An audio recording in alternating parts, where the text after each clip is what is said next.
ሽበት ከስር ንቅል አድርጎ የሚያጠፋ የሽበት ውህድ ይዤላችሁ መጥቻለሁ። በሳምንት አንድ ጊዜ ተጠቀሙት። በሳምንት አንድ ጊዜ እየተጠቀማችሁ የፀጉራችሁን ሽበት ማጥፋት ትችላላችሁ። ፀጉራችሁ ያጠቁርላችኋል፣ ፀጉር ያሳድጋል። በዛውም ፀጉራችሁ ለሚሰባበር ለሚነቃቀል የሚያስቆምላችሁ ለሽበት ብቻ አይደለም። ፀጉር በፍጥነት የሚያሳድግ የፀጉር ውህድ ነው። ዛሬ ቃል በገባሁላችሁ መሰረት የሽበት ውህድ ይዤላችሁ መጥቻለሁ። ብዙዎቻችሁ በጠየቃችሁኝ መሰረት እንግዲህ ቃል ገብቼላችሁ ነበር። ይሄው ቪዲዮውን ይዤላችሁ መጥቻለሁ። ቪዲዮውን እስከ መጨረሻ አይታችሁ ሰርታችሁ ተጠቀሙት። እስኪ የጠየቃችሁኝ በኮሜንት አሳውቁኝ። እኔ ጠይቄሽ ነበረ ብላችሁ በኮሜንት አሳውቁኝ፣ ማየታችሁን ለማረጋገጥ ማለት ነው። እንደዚህ ትጠይቁኝና የሆነ ጥያቄ ቪዲዮውን ስሰራላችሁ ቪዲዮውን አታዩም፣ ያመልጣችኋል። ስለዚህ ይህንን ቪዲዮ ሼር አድርጉት፣ ለሁሉም ለጠየቁኝ ለሁሉም ሰው እንዲደርስ ሼር አድርጉት፣ ላይክ አድርጉት። ቀጥታ ወደ አሰራሩ እንግባ። በመጀመሪያ ደረጃ አብሽ እጠቀማለሁ። አንድ ማንኪያ አብሽ እጠቀማለሁ። በቀጣይ እንደዛው ጥቁር አዝሙድ እጠቀማለሁ። አብሽ፣ ጥቁር አዝሙድ ለፀጉራችን የሚሰጡን ጥቅሞች ተዘርዝሮ አያልቅም። የምሬ ነው የምላችሁ። የአብሽ ጥቅም ተዘርዝሮ አያልቅም። የጥቁር አዝሙድ እንደዛው። ጥቁር አዝሙድ በተለይ ሽበት ለማጥፋት፣ አብሽም እንደዛው ሽበት ለማጥፋት ብዙ ሰዎች ይጠቀሙታል። በተለይ ህንዶች በጣም ይጠቀሙታል፣ እየቆሉም አሳረረው እየቆሉም። እንደዚህ ደግሞ እኔ በውህድ መልኩ ነው ይዤላችሁ የመጣሁት ሳንቆላው። ቆልቼም ደግሞ አሳይቻቸው ነበር ከዚህ በፊት። ብዙዎቻችሁ በአንዴ ፀጉሬን ጥቁር ሆነልኝ እያላችሁ ብዙዎቻችሁ በኮሜንት አሳውቃችሁኛል። ዛሬ ደግሞ ለየት ባለ መንገድ ነው ይዤላችሁ የመጣሁት። ጥቁር አዝሙድና አብሹን በዚህ መልኩ 2 ብርጭቆ ውሃ ጨምሬ ለ20 ደቂቃ ቀስ እያልኩኝ አበስላቸዋለሁ። ለ20 ደቂቃ በሚገርም ሁኔታ እኔ የምሰራላችሁ የፀጉር ውህዶች ለየት ያለ ማንም ጋር የማታገኙት እኔ እየሰራሁላችሁ ነው ያለሁት። የምር እስኪ እኔ እንደምሰራቸው አይነት ውህዶች የት ታገኛላችሁ? እስኪ በኮሜንት አሳውቁኝ። እንደኔ አይነት የሚሰራ አንድ አታገኙም። ይኸው በዚህ መልኩ ለ20 ደቂቃ ቀቅዬ ጨርሼለታለሁ። አሁን አጠለዋለሁ።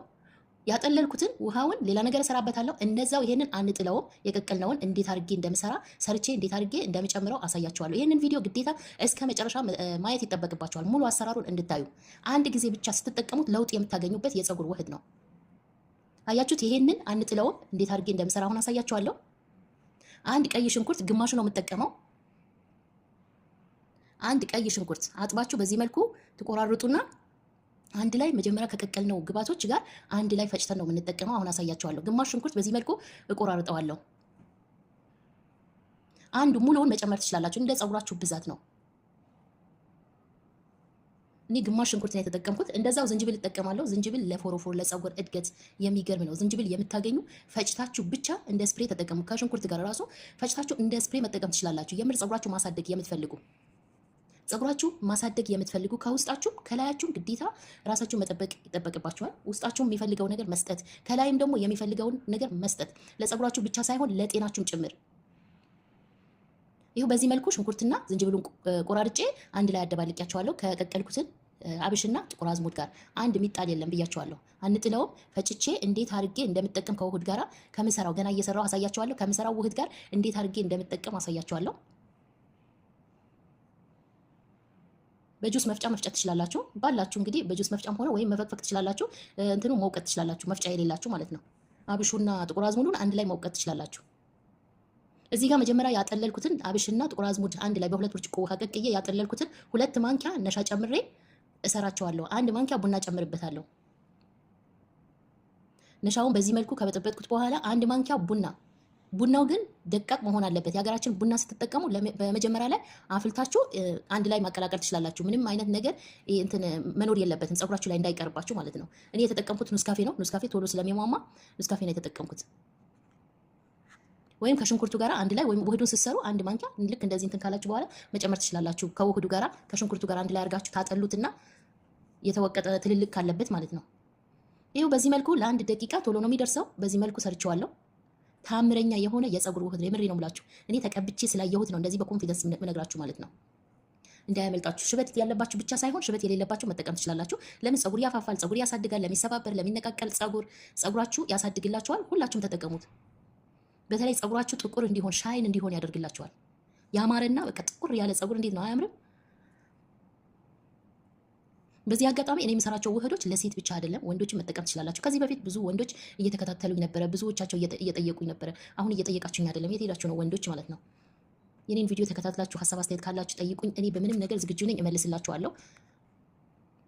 አያችሁት? በዚህ መልኩ ጨርሼዋለሁ፣ አወፍሬዋለሁ። ለምንድን ነው ያወፈርኩት? እዚህ ጋር ሌላ የመጀመሪያ የፈጨሁትን ሽንኩርትና ዝንጅብል ጥቁር አዝሙድና አብሽ አንድ ላይ የፈጨኋቸውን ግብአቶች በዚህ መልኩ ጨምቄ ውህዳችን ላይ ነው የምንጨምረው። እሳት አነካውም። ሽንኩርት፣ ዝንጅብል እሳት አነካው። ምንም አይነት ሽታ የለውም። ሽታ አለው እንዳትሉ እኔ ስላየሁት ነው የምር ምነግራችሁ ማለት ነው። አንድ ሽታ የለውም። ሽንኩርቱ ፍሬሽ ነው፣ ዝንጅብሉም ፍሬሽ ነው። እዚህ ውህዳችን ላይ ጨምረን አንድ ላይ ልክ በዚህ መልኩ አንድ ላይ እናደባልቀዋለን። ውህዱን መጀመሪያ ስትሰሩ ትንሽ ወፈር አድርጉት እንዳይቀጥንባችሁ። ለምን ይሄንን የፈጨነውን ውሃውን ስለምንጨምርበት ቅጥን እንዳይልባቸው። እኔ በነገራችን ላይ እኔ ውህድ ስሰራ ለራሴ የሚስማማኝ አድርጌ ነው የምሰራው፣ አላቀጥነውም። ለምን ከተቀባሉት በኋላ አንድ ምዘግ ፊቴ ላይ አይመጣም፣ አይወርድም ማለት ነው። እንደዚህ ወፍራም ስታደርጉት ልብሳችሁ አያቆሽሽባችሁ፣ ፊታችሁ ላይም አይመጣም። ፊታችሁ ከነካባችሁ አንዳንዴ ሽፍ ሊልባችሁ ይችላል። ስለዚህ ፊታችሁ እንዳይነካባችሁ ልክ እኔ እንደሰራሁት አድርጋችሁ ስሩ። ቀላል አሰራር ነው፣ ቀላል አሰራር ነው። በቤታችሁ ውስጥ በ5 ደቂቃ የሚደርስ ነው። ስለዚህ ፀጉራችሁ ልትታጠቡ ስትሉ በሳምንት አንድ ጊዜ ልክ እንደዚህ ሽበት እንዳይበቅል ያደርግላችኋል። ፀጉራችሁ ያጠቁርላችኋል። ፀጉር ያሳድጋል። ለሚሰባበር ለሚነቃቀል ፀጉር ዋው! አያችሁት? ውፍረቱን ይሄን ይመስላል። ሽንኩርቴን ጨምር ያለው የወይራ ዘይት ጨምሬበታለሁ። ማንኛውም ያላችሁ ዘይት መጨመር ትችላላችሁ እዚህ ጋር። ይሄው በዚህ መልኩ ጨርሼለታለሁ። እንግዲህ ስትቀቡ ፀጉራችሁ ንጹህ መሆን አለበት። በንጹህ ፀጉራችሁ ነው የምትቀቡት።